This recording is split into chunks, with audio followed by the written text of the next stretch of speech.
اللهم صل وسلم وبارك على سيدنا محمد وعلى آله وصحبه أجمعين. السلام عليكم ورحمة الله تعالى وبركاته. كي دايرين؟ لاباس عليكم؟ كلشي مزيان؟ نتمنى يا رب تكونوا كلكم بخير وعلى خير، ومرحبا بكم معايا في هذا الفيديو الجديد. اليوم ان شاء الله غنشارك معكم روتين ما قبل السفر. ان شاء الله غادي نشارك معكم تفاصيل ديال كل شيء، من الفطور للغدا التقديه التجهيز ديال الشنطه. هذا النهار كان مميز بزاف البنات. هذا الفيديو قديم واحد شويه، ولكن بغيت نخلي الذكرى ديالو معكم، بغيت نخليه هكا عندي في القناه. ان شاء الله راه غادي تستافدوا بزاف ديال المعلومات من هذا الفيديو والفيديوهات اللي جايه ان شاء الله. شوف اختي، الا كنتي كتقولي غدا غادي نبدا وتيدوز داك غدا وما كديري والو، كتلقاي راسك كتاجلي في كل شيء، حتى الحوايج اللي مهمين والحوايج اللي كيعنيوك بزاف، ومن بعد كتحسي بالذنب وكتبقاي تقولي ناري فيا الكسل، انا كسوله، انا هادي. المهم هذا الموضوع هذا البنات اللي هو التسويف غادي نهضروا فيه ان شاء الله في هذا الفيديو، وعن تجربه انايا كنت بديتو تقريبا شحال هادي اكثر من 12 عام هادي باش بديت روتينات وبديت كنكتب. المهم غادي تشوفوا معايا كل شيء ان شاء الله في هذا الفيديو. دابا باقي عندي غير المشكل ديال حساباتي على السوشيال ميديا، ديال قناتي ديال تيك توك ديال الانستغرام، هو اللي باقي عندي فيه داك التسويف شويه. اما باقي حياتي فالحمد لله الامور مزيانه. بديت نهاري بفطور خفيف ومغذي باش ناخذ منه طاقتي للنهار كامل. حاولت ندير توازن بين صحي وبسيط وداكشي اللي انا كنبغي، ودرت لكل واحد شنو كيبغي والفطور اللي كيبغي. انا هاد الفتره متبعه الصيام المتقطع، كنصوم 16 ساعه وكناكل 8 ديال السوايع. بالنسبه لتعمر تاتي كيفاش كيطلع، راه سبحان الله كل نهار وهو مره كيطلع مره ما كيطلعش. المهم كندير معلقه صغيره ديال اتاي، معلقه صغيره ديال الفليوت، نشيل لهم بالماء الطايب وكنزيد الماء الطايب، كنردو واحد شويه يغلى، عاد كنزيد النعناع والسكر. المهم البنات غادي نرجعوا لموضوعنا اللي الصراحه كيهمنا كاملين، وانا وحده منكم، اللي هو التسويف. عرفتوا التسويف؟ يمكن جا من كلمه، يمكن من سوف، من بعد وغادي ندير. المهم داك التاجيل اللي كنبقاو ناجلوا اي مهمه واي حاجه عندنا كنأجلوها من بعد. عندي بزاف ديال الحوايج كتبدا من الدار لاي حاجه اخرى. انا كتوقع ليا بزاف مع المونتاج هذاك الشيء باش فكرت نهضر في هذا الموضوع ونشوفوا ليه حلول. انا كيفاش كنتغلب عليه بالنسبه لروتيني اليومي، حيت حتى انا كنت كنسوف، كنقول نهار الاثنين نبدا نهار جديد، طاقه جديده، ولكن هذاك النهار ما عمره ما كيجي. سبحان الله. حتى قلت مع راسي واخا نبدا غير بشي حاجه قليله، يعني ندير شي روتين او لا. وهاد الهضره كان شحال هادي ملي كنت كنقرا، كنت كنوجد جداول وكنت كنوجد بحال هكا روتينات كنكتبهم، كندير يا اما دفاتر يا اما اوراق وكنعلقهم على الثلاجه. ان شاء الله راه غنشارك معكم شحال من خطره كنقولها لكم، وسبحان الله لان قله التشجيع هي اللي ما كتخلينيش ندير هاد الفيديوهات. لان راكم عارفين اليوتيوب باش كتقدري تعطي، باش كتقدري يعني تسجلي وتشاركي وتهضري وتدوي تصوري، فاش كيكون تشجيع البنات، فاش كنلقى لايكات، كنلقى تعليقات زوينه، راه سبحان الله تيكون عندي الحماس باش نصور وندير محتوى اللي كيكون مفيد. المهم غادي نرجعوا لهاد المساله ديال التسويفه البنات، حيت هي اللي الصراحه اللي خارجه علينا، خصوصا مع هاد التليفونات ومع هاد السوشيال ميديا، راه ليله هايوضه. كنهضر على المحتويات اللي ما فيها حتى شي فائده.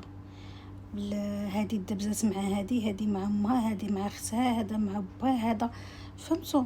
هذوك المحتويات التافهه اللي كلها اللي شحال هذيك كنا كنسمعوا بحال هذوك المشاكل، كنا كنقولوا الله يستر وكنهربوا منهم. دابا سبحان الله ولاو محتوى، يعني المحتوى الاكثر مشاهده. سبحان الله. اي والله يهدي ما خلقه صافي. بالنسبه للموضوع اللي كنهضر معكم فيه اليوم، هاد الايامات هادي طلع لي الفيديو ديال واحد المؤثره مصريه هي. المهم كتهضر على هذا الموضوع، كتهضر بواحد الطريقه تعمقات فيه، لان داكشي اللي قالت كله بصح. فخديت منه، بقى لي في بالي. انا راه شحال هذه تقريبا شي 12 عام هذه ولا اكثر كنت متبعه الموضوع ديال الجداول وديال الروتينات، كل حاجه بالنسبه للتنظيف، بالنسبه للقرايه ديال ولادي، التواريخ، المواعيد، كلشي كنت دايره ليه روتينات ودايره ليه جداول متبعاها. ومن بعد اكتشفت بان هذيك الطريقه فاش كتكتبي في ورقه ولا كتكتبي في الدفتر بحال كتخوي دماغك. يعني هذا التسويف هذا كيجي بسبب ان التراكمات اللي كتكون في الدماغ. هاد السيده هادي قالت بان وفعلا راه هي هادي، قالت لك المخ ديالنا كيكون بحال شكل الذاكره عندنا دايره بحال الذاكره ديال التليفون، الا عمرات بزاف كتولي تنقص بزاف ديال الحوايج وكتولي تاجل. هي راه قالتها بواحد الطريقه زوينه ومبسطه. ان شاء الله مازال غادي نرتب لكم واحد الفيديو على حق وطريقه على هذا الموضوع.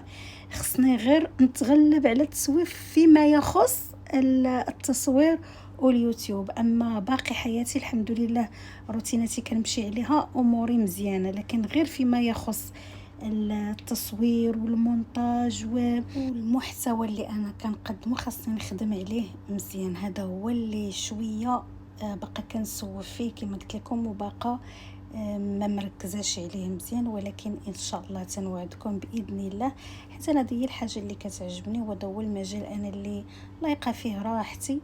يعني كنحس بحال انا شوفوا البنات، انا ما عنديش بزاف ديال الصحابات، انا صحاباتي معدوده على الاصابع. فبالنسبه لي نتوما كمتتبعات بغيتكم تكونوا صحاباتي، يعني من خلال المحتوى اللي كنقدم لكم كنبغي انكم تجاوبوا معايا ويكون واحد تفاعل بيني وبينكم. انا عارفه بان هذا المحتوى اللي كنقدم انا بزاف ديال القنوات تقريبا نفس الشيء، ولكن راه كل واحد والفكر ديالو. هيك قلت لكم انا مازال ما ركزتش مزيان ونجلس، عندي بزاف ديال الحوايج في حياتي اللي متبعاها عاطيها الاولويه من طبيعه الحال. ولكن حتى اليوتيوب راه وقت اكبر ان شاء الله باش نكون نخدم على محتوى اللي غادي يفيد البنات، وغادي زعما كيبقى لي انايا بحال قلتو نرد به رحمه الوالدين. ولكن يا البنات كونوا ديروا اللايك، راه اللايك غير كيعاون الفيديو، كيعاون القناه باش تنتشر. لي اليوتيوب كيقول يعني هاد القناه هذه عليها لايكات وعليها تفاعل، اذا نقترحها المشاهدين اكثر. بالنسبه للغدا درت غير واحد الاكله خفيفه وسريعه، حيت كنت مزروبه شويه باش نخرجوا نوجدوا الحويجات ديال السفر ان شاء الله. المهم خليكم معايا غتشوفوا كل شيء. بالنسبه للطريقه ديال المكبوس اولا الكبسه، راه غادي تلقاوها في الفيديو اللي قبل حطيتو، غادي نخلي لكم في هذا. يا ربي غير تفكر فكروني في التعليق البنات، غادي نخلي لكم في صندوق الوصف. غير تما دايره الدجاج وهنايا دايره هذا اللحم، هذا هو الفرق. اما راه نفس الشيء كتجي بنينه وسهله البنات. صافي غادي نشحر دابا نبلل، وغادي ندير وغادي نسد على لان اللحم ضروري خصني نسد على تيطيب، وندير الرز صافي وندوز باش نصايب السلطه. البنات بالنسبه للرز انا كندير لكل واحد كندير ليه كاس. بحال دابا عندي مثلا 3 ديال الناس كندير 3 الكيسان ديال الرز، عندي 4 كندير 4 الكيسان، والا كان الناس كثر راه كنكثر. فهمتوا؟ هذا انا هذا هو المقاس اللي كندير، هذا هو القياس اللي كندير. بالنسبه للماء كل كاس واحد ديال الرز 2 كيسان ديال الماء. الا بغيتوا المتبوس ولا الكبسه تجي زعما كل حبه بحبتها، زعما وقت ما كتكون لا معجنه لا والو. بغيتوها تجي جاريه راه كديروا كل كاس ديال الرز كديروا ليه 3 ديال الكيسان الماء ولا 3 ونص بحال هكا. بغيتو كما قلت لكم تجيكم واقفه هي هذيك، كل كاس ديال الرز 2 كيسان ديال الماء. صافي هذا هو. وهنايا الرز فاش كتغسلوه كتزيدوا عليه معلقه ولا 2 معالق ديال الملحه، منها الرز كيشرب ديك الملحه ومنها ما كيتهرش فاش كيكون يطيب. صافي البنات هادو هما الاسرار ديال الرز. وكما قلت لكم انا غادي نخلي لكم الفيديو في صندوق الوصف، دخلوا وشوفوه بالتفصيل، راني دايره الوصفه بوحدها بالتفصيل. البنات الغدا هو حطيته، صافي غادي نتغداو وغادي نكمل معكم الروتين ديال هذا النهار هذا. جينا ناخذوا الشيال ديال الكخه العمره.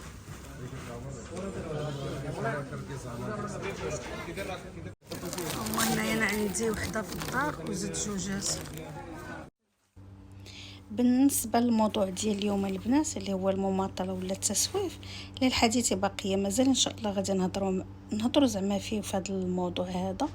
وغادي نقول لكم انا الحلول اللي لقيت بالنسبه لحياتي اليوميه، وكيفاش فاش كنت كنقرا، كيفاش بديت من البدايه حتى خديت الباك وبزاف ديال الحوايج. ومع ان وليداتي صغار، يعني الروتينات اللي كنت انا متبعه في داك الوقت واللي باقا دابا اللي متبعه دابا، اللي التسويف ما غلبش عليا فيهم، فهمتوا؟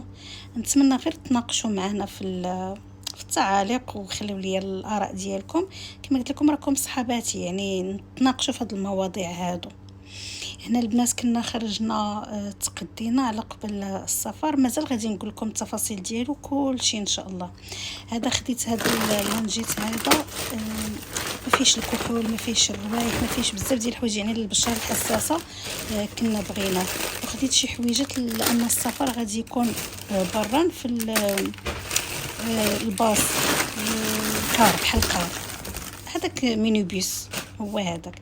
فهاد السفر هذا كنحتاجو فيه، عرفتوا، ضروري الماكله، الشراب، بزاف ديال الحوايج. ان شاء الله باذن الله غادي ندير لكم فيديو كامل عليه.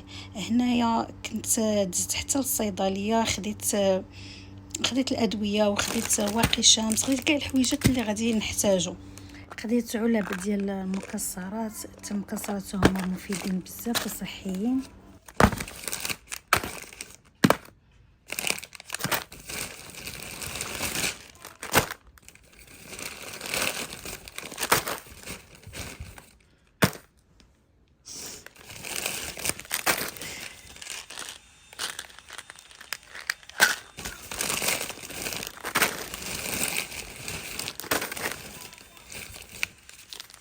هادو هما الحرم اللي يكون فيه الجوع.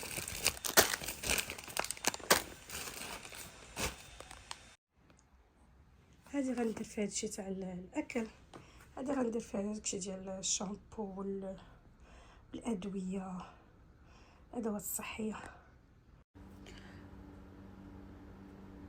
وخديت الفيتامينات ديالي اللي دائما كناخذهم، الحديد، فيتامين د والمالتي فيتامين. وخديت هذا البنات راكم عارفين شنو هو. المهم خديت بزاف ديال الحويجات اللي انا غادي نحتاجهم في الطريق، وغادي تحتاجهم بنتي حتى هي. المهم البنات باش ما يجيش الفيديو طويل، بغيت نحطو دابا الخلاصه. راه كلنا البنات كنسوفوا، ولكن ماشي بالضروري نبقاو هكاك كل نهار. هو فرصه جديده، ماشي خاصك تكوني مثاليه ولا غير شويه بشويه.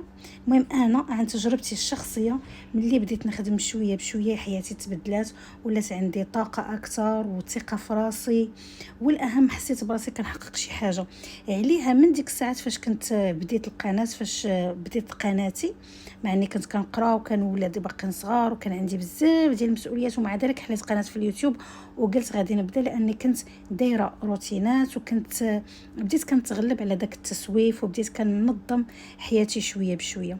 المهم البنات هنا كنكون وصلنا لنهايه الفيديو. كنتمنى هذا الفيديو ينال اعجابكم، ولا شي حاجه ما عجباتكمش ولا شي حاجه ماشي هي هذيك، خليوها لي في التعاليق، وان شاء الله باذن الله راه من خلال تعاليقكم انا كنحسن وكنعرف شنو هما الحويجات اللي المفروض انني نخدم عليهم اكثر. بسلامه عليكم، حتى نتلاقاو في فيديو جديد ان شاء الله.